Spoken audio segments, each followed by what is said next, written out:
Das ist Lego Technik Mercedes-Benz. Hat 2973 Teile.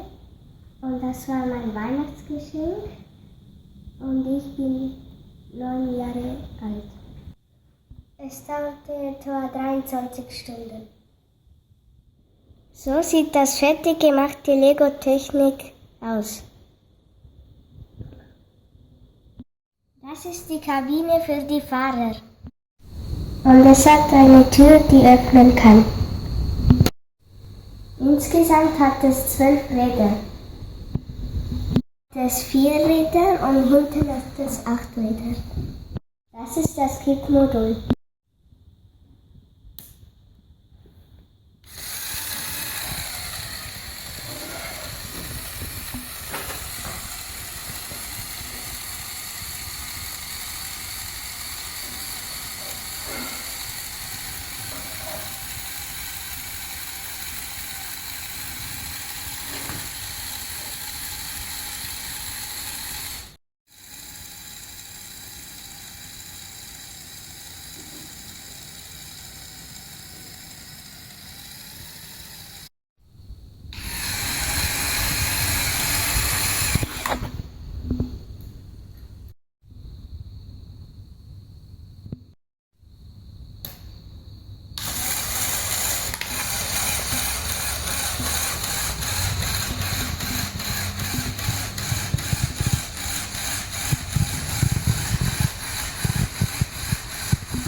Könnt ihr es auch machen?